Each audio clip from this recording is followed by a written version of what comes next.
Hi friends, YouTube पर आप सभी का स्वागत है। दोस्तों, मैं फिर से आप सभी के सामने BEVAE 181 का कुछ ऐसे महत्वपूर्ण प्रश्न को आप सभी के सामने लेकर आया हूं जो कि एग्ज़ाम के लिए काफ़ी ज़्यादा इम्पोर्टेंट है। और यहां पर मैं जितने भी प्रश्न आप सभी को बताऊंगा, ये सभी के सभी प्रश्न जो हैं प्रीवियस ईयर में जितने भी परीक्षाएं अब तक हुई हैं इस सब्जेक्ट की, उन सभी परीक्षाओं में जो है ये सभी प्रश्न आ चुके हैं और इस बार भी एग्ज़ाम में आने की संभावनाएं काफ़ी ज़्यादा है। सो आप सभी से रिक्वेस्ट है कि आप एग्ज़ाम में जाने से पहले इन प्रश्नों को एक बार ज़रूर पढ़ ले। ओके। और एक चीज़ इस वीडियो के माध्यम से कहना चाहूँगा कि बहुत से ऐसे बच्चे हैं जिन्हें डाउट है कि इस सब्जेक्ट का प्रश्न पत्र कैसा होगा, तो मैं उन्हें बता दूं कि इस सब्जेक्ट का प्रश्न पत्र जो होता है सब्जेक्टिव होता है, और सब्जेक्टिव नहीं होता है बल्कि ऑब्जेक्टिव होता है। यानी कि इसमें MCQ टाइप के प्रश्न पूछे जाते हैं। यानी कि एक प्रश्न होता है जिसके 4 ऑप्शन होते हैं, उन चारों ऑप्शन में से जो उसका सही ऑप्शन रहता है प्रश्न के अकॉर्डिंगली, प्रश्न के अनुसार उसी को टिक आउट करने होते हैं। ओके। तो आई थिंक आप लोगों का डाउट जो है इस क्लियर हो गया होगा। और चलते हैं, जानते हैं कि कौन कौन से प्रश्न हैं जो कि परीक्षाओं में पूछे जाते हैं। तो पहला प्रश्न आप स्क्रीन पे देख रहे हैं।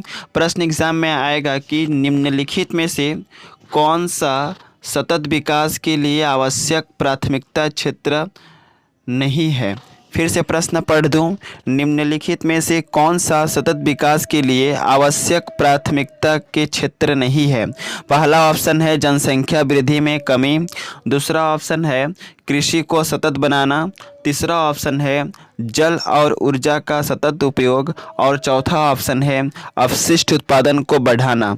तो यहाँ पर ऊपर का तीनों ऑप्शन जो है वह करेक्ट नहीं है, बल्कि फोर्थ नंबर ऑप्शन जो है सही है। यानी अपशिष्ट उत्पादन को बढ़ाना यह सतत विकास के लिए आवश्यक प्राथमिकता क्षेत्र के अंतर्गत नहीं है। समझ गए ना। इसके बाद है दूसरा नंबर प्रश्न जो कि काफ़ी ज़्यादा इम्पोर्टेंट है और बार बार परीक्षाओं में पूछे जाते हैं।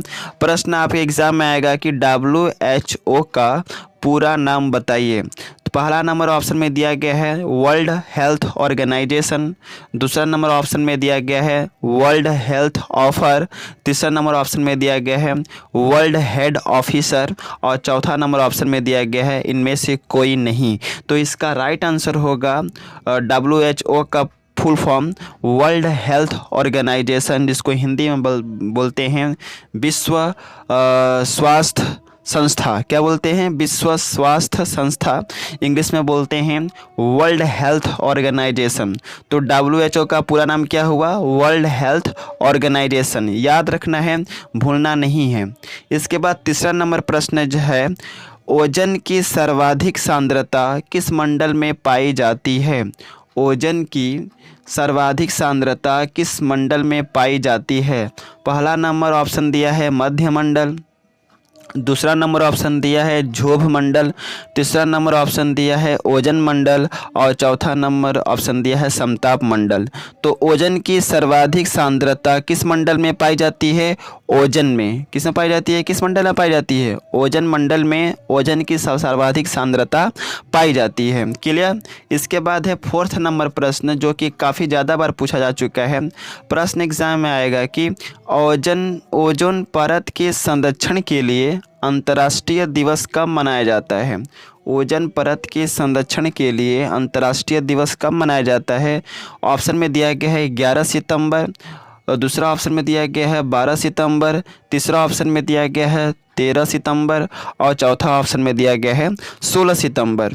तो ओजोन परत के संरक्षण के लिए अंतर्राष्ट्रीय दिवस हम मनाते हैं 16 सितंबर को। कब मनाते हैं? 16 सितंबर को हम ओजोन परत के संरक्षण के लिए अंतर्राष्ट्रीय दिवस मनाते हैं।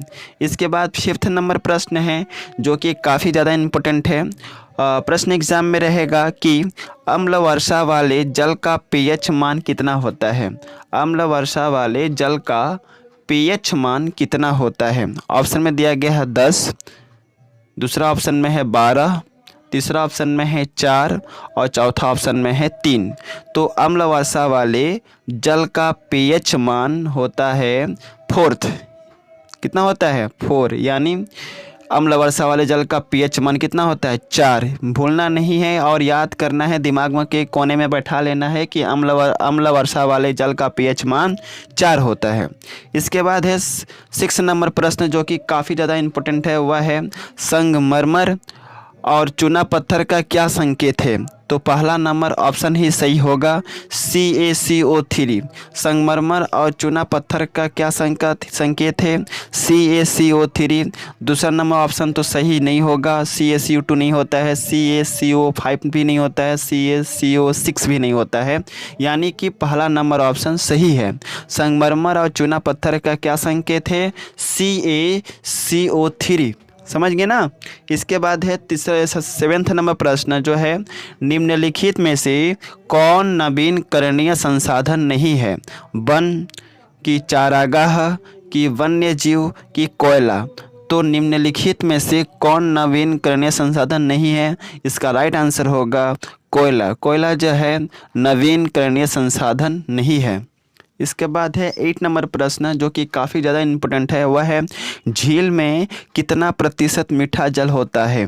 झील में कितना प्रतिशत मीठा जल होता है, 2% कि 3% कि 0.2% कि 0.4%। तो इसका राइट आंसर होगा 0.4%। झील में कितना प्रतिशत मीठा जल होता है 0.4%। समझ गए ना। इसके बाद है 9 नंबर प्रश्न जो कि काफ़ी ज़्यादा इम्पोर्टेंट है, वह है वह कौन सी प्रक्रिया है जिसमें ठोस जल सीधे वाष्प में बदल जाता है। फिर से प्रश्न पढ़ दूँ, वह कौन सी प्रक्रिया है जिसमें ठोस जल सीधे वाष्प के रूप में बदल जाता है। तो उसका राइट आंसर होगा ऊर्ध्वापातन। ऊर्ध्वापातन एक ऐसी क्रिया है, एक ऐसी प्रक्रिया है जिसमें ठोस जल जो होता है सीधे वाष्प में बदल जाता है। इसके बाद है किस जल में लवण की मात्रा सबसे अधिक होती है। किस जल में लवण की मात्रा सबसे अधिक होती है। तो मीठे जल में तो होता ही नहीं है, मीठा जल में भी होता है, खारे जल में भी होता है और समुद्री जल में भी होता है लवण, लेकिन सबसे ज़्यादा पूछा है यहाँ पे। तो आपका राइट आंसर होगा समुद्री जल। समुद्री जल में मीठे जल लवण की मात्रा जो होती है काफ़ी ज़्यादा होती है। समझ गए ना। तो आई थिंक आप लोगों को इस वीडियो में समझ में आ गया होगा 10 का 10 प्रश्न। और इस वीडियो के माध्यम से कहना चाहूँगा कि जो भी न्यू व्यूअर्स है जो कि पहली बार चैनल पर आए हैं वे चैनल को सब्सक्राइब कर सकते हैं, क्योंकि इस चैनल के माध्यम से मैं हमेशा इंपॉर्टेंट क्वेश्चंस को आप सभी के सामने लेकर आता हूँ जो परीक्षाओं में बार बार पूछे जाते हैं। और इस वीडियो के माध्यम से कहना चाहूँगा जो भी नए बच्चे हैं चाहते हैं कि इसका PDF आप सभी को मिल जाए तो आप मेरे टेलीग्राम चैनल को ज्वाइन कर सकते हैं। मैं अपने टेलीग्राम चैनल का लिंक इस वीडियो के डिस्क्रिप्शन में दे दिया हूं। आप जल्दी से उस लिंक पर क्लिक कीजिए और टेलीग्राम चैनल से जुड़ जाइए, क्योंकि जैसे टेलीग्राम चैनल पर आते हैं मैं इसका PDF आप सभी को प्रोवाइड कर दूँगा। और इसके रिगार्डिंग बहुत सारे वीडियो मैंने चैनल पर अपलोड किए हैं, वे सारे के सारे वीडियो जो हैं आपको मिल जाएंगे, उसका PDF भी आपको मिल जाएगा। So best of luck for all of you for exam and thanks for watching my video. जय हिंद, वंदे मातरम।